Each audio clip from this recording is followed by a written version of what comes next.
안녕하세요, 여러분. 오늘은 동역학 13주차 수업으로 강체의 평면 운동학에 대해 함께 공부해 보겠습니다. 기계 자동차 공학을 전공하면서 정말 피가 되고 살이 되는 아주 중요한 파트인데요. 우리가 일상에서 보는 자동차의 엔진이나 복잡한 기계 장치들이 어떻게 움직이는지 수학적으로 이해하는 첫걸음이라고 생각하시면 됩니다.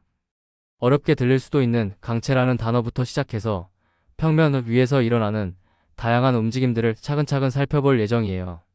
자, 준비되셨나요? 렌치를 들고 있는 우리 캐릭터처럼 즐거운 마음으로 시작해봅시다. 이번 시간에는 총 5가지의 중요한 고개를 넘어야 합니다.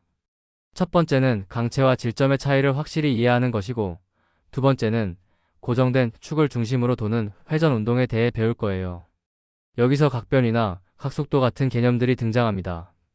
세 번째는 병진 운동과 회전 운동이 섞인 일반 평면 운동을 해석해 볼 거고요. 네 번째는 속도 해석의 아주 강력한 도구인 순간 중심이라는 개념을 마스터할 겁니다. 마지막으로 5번째 단계에서는 이 모든 원리를 실제 기어 시스템이나 자동차 기구에 어떻게 적용하는지 확인하며 마무리하겠습니다. 이 길을 다 걷고 나면 여러분은 기계의 움직임을 꿰뚫어보는 눈을 갖게 될 거예요. 지금까지는 물체의 크기를 무시하고 하나의 점으로 보는 질점 위주로 공부했죠. 하지만 실제 세상의 물체는 크기와 모양이 있습니다. 그래서 이제는 강체라는 개념을 도입합니다. 강체란 아무리 힘을 줘도 모양이 변하지 않는 단단한 물체를 말해요. 수식으로 보면 질점에서는 시그마 F는 ma라는 뉴턴의 제2법칙 하나면 충분했습니다. 힘의 합이 질량과 가속도의 곱과 같다는 뜻이죠. 하지만 강체는 다릅니다. 위치뿐만 아니라 물체가 어느 방향으로 기울어졌는지 같은 자세가 중요해져요. 그래서 질량 중심의 가속도를 구하는 식에 더해 시그마 mg는 ig 알파라는 식이 추가됩니다. 이건 물체에 가해지는 모멘트의 합이 관성 모멘트와 각가속도의 곱과 같다는 의미로 회전 운동까지 고려하겠다는 선언과도 같습니다. 핵심은 강체 내의 임의의 투점 사이 거리는 영원히 변하지 않는다고 가정하는 것입니다. 강체가 평면에서 움직이는 방식은 크게 3가지로 나뉩니다. 첫 번째는 순수 병진 운동이에요. 상자 안에 있는 캐릭터처럼 모든 점이 같은 방향으로 같은 거리만큼 이동하는 거죠. 여기서는 회전이 전혀 없습니다. 두 번째는 고정축 회전입니다. 톰 유달 바퀴처럼 한 점이 딱 고정된 채 그 주변을 뱅글뱅글 도는 운동이에요. 모든 점이 원을 그리며 움직이게 됩니다. 마지막 3번째는 이 2가지가 합쳐진 일반 평면 운동입니다. 바닥을 구르는 바퀴를 상상해 보세요. 앞으로 가면서도 동시에 돌고 있죠? 가장 복잡해 보이지만 사실 병진과 회전을 분리해서 생각하면 아주 논리적으로 풀 수 있는 재미있는 운동입니다. 이제 회전 운동을 수학적으로 요리하기 위한 도구들을 챙겨봅시다. 직선거리 S는 반지름 R와 각변이 세타를 곱한 것과 같습니다. 속도 V는 반지름 R에 각속도 오메가를 곱해서 구하고요. 가속도는 2가지 성분이 있어요. 속도의 크기가 변하는 접선 가속도는 반지름과 각가속도 알파를 곱하고 방향이 변하는 법선 가속도는 반지름의 각속도의 제곱을 곱합니다. 이 도구들만 있으면 회전 운동도 직선 운동처럼 쉽게 계산할 수 있어요. 특히 각가속도가 일정할 때 쓰는 3가지 공식은 정말 중요합니다. 낮은 각속도는 처음 각속도에 각가속도와 시간의 곱을 더한 것과 같고, 각변이는 처음 각속도와 시간의 곱에 각가속도와 시간 제곱의 절반을 더해 구합니다. 마지막으로 각속도의 제곱 차이는 2배의 각가속도와 각변이의 곱과 같다는 식도 꼭 기억해 두세요. 회전하는 물체 위에 한 점 P가 어떤 상태인지 더 자세히 들여다볼까요? 점 P의 속도는 항상 원의 접선 방향으로 향합니다. 그 크기는 반지름과 각속도의 곱인 R 오메가이죠. 가속도는 조금 더 흥미롭습니다. 물체가 빨리 돌거나 느려지면 접선 방향으로 R 알파만큼의 접선 가속도가 생깁니다. 동시에 설령 일정한 속도로 돌더라도 방향이 계속 바뀌기 때문에 원의 중심을 향하는 가속도가 생기는데 이걸 법선 가속도라고 부릅니다. 법선 가속도의 크기는 R 오메가 제곱입니다. 여기서 중요한 사실 하나. 같은 강체 위에 있다면 어느 점이든 각속도 오메가와 각가속도 알파는 똑같습니다. 중심에서 얼마나 떨어져 있느냐 하는 반지름 R에 따라서만 선속도와 가속도 값이 달라지는 거죠. 전체 가속도의 크기를 알고 싶다면 첩선 가속도의 제곱과 법선 가속도의 제곱을 더한 뒤 루트를 씌워주면 됩니다. 자, 배운 걸 써먹어 봅시다. 처음 각속도가 초당 10라디안으로 돌던 반지름 0.3m의 플라이휠에 카가속도 -2라디안/세컨드 제곱이라는 제동이 걸렸습니다. 우선 멈출 때까지 얼마나 걸릴까요? 나중 속도가 0이 되어야 하니 처음 속도를 가속도로 나누면 5초라는 시간이 나옵니다. 그동안 바퀴는 약 3.98회전을 하게 되죠. 그럼 처음 제동을 거는 순간 가장자리에 있는 점의 가속도는 어떨까요? 첩선 가속도는 반지름과 각가속도를 곱해 -0.6m/세컨드 제곱이 나옵니다. 법선 가속도는 반지름의 각속도 10의 제곱을 곱해 30m/세컨드 제곱이 되죠. 두 값을 합치면 전체 가속도는 약 30m/세컨드 제곱입니다. 여기서 알 수 있는 점은 회전하는 물체에서는 중심을 향하는 법선 가속도가 첩선 가속도보다 훨씬 강력한 지배력을 가진다는 사실입니다. 이번에는 조금 더 까다로운 상황입니다. 각가속도가 일정하지 않고 시간에 따라 6t로 변한다고 하네요. 이런 경우에는 앞서 배운 단순한 공식을 쓸 수 없고 적분이라는 강력한 무기를 꺼내야 합니다. 각속도 오메가를 구하기 위해 각가속도 6t를 시간 t에 대해 적분하면 3t 제곱이 됩니다. 3초일 때의 상태를 물었으니 3을 대입하면 각속도는 27라디안/세컨드가 되죠.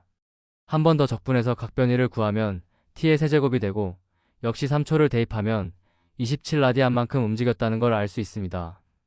반지름이 0.2m인 지점에서의 속도는 반지름과 각속도를 곱해 초당 5.4m가 되고 펍선 가속도는 무려 145.8m/세컨드 제곱이나 됩니다. 가속도가 변할 때는 당황하지 말고 적분을 활용한다는 점 꼭 기억하세요. 이제 오늘의 하이라이트인 일반 평면 운동입니다. 복잡하게 날아가는 물체를 해석하는 비결은 바로 분신술입니다. 물체의 전체 운동을 기준점 A가 똑바로 이동하는 병진 운동과 그 A점을 고정했다고 생각하고 P점이 뱅글 도는 회전 운동으로 나누는 거죠. 수식으로는 B의 속도는 A의 속도에 A에 대한 B의 상대 속도를 더한 것과 같습니다. 여기서 상대 속도 V/B/A는 A를 중심으로 한 B의 회전 속도를 말해요. 크기는 각속도 오메가와 두 점 사이 거리 아래의 곱이고 방향은 두 점을 이은 선의 수직인 방향입니다. 아무리 복잡한 움직임도 이렇게 내가 아는 두 가지 기본 운동으로 쪼개서 생각하면 아주 명쾌하게 풀린답니다. 자, 우리 주변에서 가장 흔한 일반 평면 운동인 구르는 바퀴를 분석해 봅시다. 반지름이 0.4m이고 중심이 초당 3m로 가고 있습니다. 여기서 가장 중요한 규칙. 바퀴가 미끄러지지 않고 구른다면 바닥에 닿는 점 C의 순간 속도는 반드시 0입니다. 바닥과 딱 붙어있는 그 찰나의 순간에는 멈춰 있는 거죠. 이 규칙을 이용하면 각속도 오메가는 중심 속도를 반지름으로 나눈 7.5라디안/세컨드라는 걸 알 수 있습니다. 그럼 맨 꼭대기 T점은 어떨까요? 중심 속도에 회전 속도를 더하니 초당 6m가 됩니다. 신기하게도 최상점의 속도는 항상 중심 속도의 정확히 2배가 됩니다. 바퀴의 위치에 따라 속도가 이렇게 다이나믹하게 변한다는 사실 정말 흥미롭지 않나요? 일반 평면 운동을 더 쉽게 푸는 치트키를 하나 알려드릴 겸 바로 순간중심, 영어로는 IC라고 부르는 점입니다. 어떤 복잡한 운동을 하는 강체라도 어느 특정한 찰나의 순간에는 마치 한 점을 중심으로 회전하는 것처럼 보입니다. 이 점을 찾으면 복잡한 벡터 더하기 없이 단순히 V는 R 오메가라는 중학교 수준의 스칼라 계산만으로 모든 점의 속도를 구할 수 있어요. 찾는 방법도 간단합니다. 물체 위 두 점의 속도 방향을 안다면 그 속도 화살표에 각각 수직인 선을 긋습니다. 그 두 선이 만나는 교점이 바로 그 순간의 회전 중심인 IC가 됩니다. 이 도구를 쓰면 여러분의 계산 시간이 절반으로 줄어들 거예요. 순간 중심을 사다리 문제에 적용해 볼까요? 길이가 3m인 사다리가 60도 각도로 벽에 기대어 있습니다. 바닥 A 지점이 오른쪽으로 초당 2m로 미끄러지고 있네요.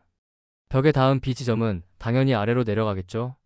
A의 속도의 수직인 선을 위로 긋고 B의 속도의 수직인 선을 오른쪽으로 그으면 벽 밖의 어느 지점에서 IC가 만들어집니다. 기하학적으로 계산해보면 IC에서 A까지 거리는 약 2.6m입니다. 그럼 사다리의 각속도는 속도 1을 거리 2.6으로 나눠 약 0.77라디안/세컨드가 되죠. 이제 B점의 속도는 각속도의 IC로부터 P까지의 거리 1.5m를 곱하기만 하면 됩니다. 결과는 초당 1.155m. 벡터 분해 없이도 아주 깔끔하게 답이 나오죠? 기계공학의 꽃, 기어 시스템을 살펴봅시다. 반지름이 0.1m인 작은 기어 A가 초당 20라디안으로 돌며 반지름 0.3m인 큰 기어 B를 돌리고 있습니다. 핵심 원리는 간단해요. 두 기어가 맞물리는 지점에서의 선속도는 서로 같아야 한다는 겁니다. 안 그러면 기어 이빨이 부러지겠죠? 이 원리를 수식으로 쓰면 A의 반지름과 각속도의 곱은 B의 반지름과 각속도의 곱과 같습니다. 계산해보면 B의 각속도는 A의 3분의 1인 6.67라디안 per second가 됩니다. 여기서 꼭 기억할 테이크어웨이. 작은 기어가 큰 기어를 돌리면 속도는 줄어드는 대신 힘, 즉 토크는 반지름 비율만큼 커집니다. 우리 자동차 변속기나 자전거 기어가 바로 이 원리로 작동하는 거랍니다. 자, 이제 여러분이 직접 풀어볼 시간입니다. 첫 번째 연습 문제입니다. 초기 각속도가 초당 20라디안이고 각가속도가 마이너스 4라디안 per second 제곱으로 감속하고 있습니다. 완전히 멈출 때까지 시간과 총 회전수는 얼마일까요? 머릿속으로 공식을 떠올려 보세요. 시간은 속도를 가속도로 나누면 되니까 5초가 나오네요. 평균 속도는 10라디안이니까 여기에 5초를 곱하면 전체 움직인 각도는 50라디안이 됩니다. 이걸 한 바퀴인 2파이로 나누면 약 7.96회전이 나오죠. 아주 잘하셨습니다. 회전 운동의 기본 공식을 다시 한번 확인하는 좋은 문제였습니다. 두 번째 퀴즈입니다. 반지름 0.5m인 바퀴가 중심 속도 초당 4m로 구르고 있습니다. 각속도와 최상점의 속도는 얼마일까요? 아까 배운 꿀팁 기억하시죠? 각속도는 중심 속도를 반지름으로 나누면 되니까 초당 8라디안이 됩니다. 그리고 최상점의 속도는 계산해 볼 것도 없이 중심 속도의 2배인 초당 8m가 되겠죠. 구르는 바퀴에서 최상점은 언제나 중심보다 2배 빠르다는 사실, 이젠 절대 잊어버리지 않겠죠? 마지막 연습 문제 세트입니다. 먼저 기어 문제입니다. 반지름 0.05m인 작은 기어가 초당 100라디안으로 돌 때 반지름 0.15m인 큰 기어의 속도는 얼마일까요? 반지름이 3배 크니까 속도는 3분의 1로 줄어서 초당 33.3라디안이 됩니다. 다음은 사다리 문제입니다. 길이 2m, 각도 45도일 때 바닥 속도가 3m라면 각속도는 얼마일까요? IC까지의 거리를 구해보면 45도 삼각형이니까 약 1.414m가 나옵니다. 속도 3을 이 거리로 나누면 각속도는 약 2.12라디안 per second가 되네요. 기하학적 구조를 파악하는 것이 IC 풀이의 핵심이라는 걸 다시 한번 느낄 수 있죠. 오늘 배운 내용을 한 페이지로 요약해 볼게요. 우리는 강체의 평면 운동을 병진, 고정축 회전, 일반 평면 운동 세 가지로 분류했습니다. 회전 운동에서는 V는 R 오메가, 펍선 가속도는 R 오메가 제곱이라는 공식이 핵심이었죠. 가장 복잡했던 일반 평면 운동은 두 점의 속도 관계를 이용한 상대 속도법이나 회전의 중심을 찾는 순간 중심 방법으로 해결할 수 있었습니다. 이 도구들은 앞으로 여러분이 어떤 복잡한 기계를 만나더라도 당황하지 않고 분석할 수 있게 해주는 아주 든든한 연장이 될 것입니다. 이 지식들이 실제 세상에선 어떻게 쓰일까요? 바로 자전거의 원리입니다. 벨트나 체인으로 연결된 두 바퀴는 줄이 미끄러지지 않는 한 접선 속도 V가 같습니다. 그래서 앞 기어와 뒤 기어의 크기를 조절해 내가 원하는 속도나 힘을 만들어내는 거죠. 오르막길을 오를 땐 뒷바퀴 기어를 크게 해서 속도는 늦춰도 큰 토크를 얻고 평지에서 빨리 달릴 땐 기어를 작게 해서 속도를 높입니다. 우리가 무심코 밟던 자전거 페달 속에도 이런 정교한 운동학의 원리가 숨어 있었답니다. 기계공학의 정점, 자동차 엔진입니다. 엔진 안에는 크랭크 슬라이더라는 기구가 있는데 피스톤은 똑바로 왔다 갔다 하는 병진 운동을 하고 크랭크 축은 뱅글뱅글 도는 회전 운동을 합니다. 이 둘을 연결해주는 커넥팅 로드는 바로 오늘 배운 일반 평면 운동을 하죠. 엔지니어들은 우리가 배운 IC와 상대 속도법을 사용해 피스톤의 속도와 가속도를 정밀하게 계산합니다. 그래야만 엔진이 떨리지 않고 부드럽게 작동할 수 있거든요. 여러분이 오늘 공부한 내용이 실제 자동차 엔진을 설계하는 기초가 된다고 생각하니 정말 멋지지 않나요? 오늘 정말 고생 많으셨습니다. 강체의 움직임을 수학적으로 예측하는 법을 완벽히 마스터하셨네요. 다음 시간에는 운동역학 파트로 넘어가서 물체가 도대체 왜 그렇게 움직이는지 힘과 모멘트의 관점에서 배워볼 예정입니다. 관성 모멘트라는 새로운 친구가 등장할 테니 기대해주세요. 끝으로 오늘 배운 내용을 복습할 수 있는 과제 3문제가 준비되어 있습니다. 직접 손으로 풀어보며 여러분의 지식으로 만드시길 바랍니다. 그럼 다음 시간에 건강한 모습으로 만나요. 안녕.